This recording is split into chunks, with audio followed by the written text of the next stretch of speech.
Why do you care about foraging and diversity in your diet?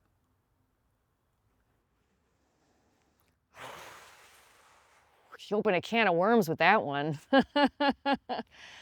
I mean, the truth is, like all of us, whether we're in touch with it or not, I feel the call of the land. I'm a settler colonizer living in America. My ancestors are European. I feel displaced. I didn't grow up indigenous. And all of us have this inside of us. We know there's something missing, but we don't always know what.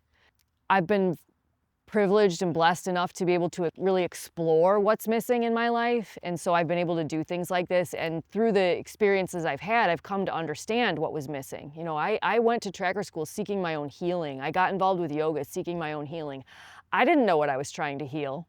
Ultimately, I know now I was trying to heal this ultimate displacement, this disconnection from land that we're all experiencing right now. And so I care about these things because they make me whole again. And I want them for other people for the same reason. Fuck yeah. Yeah.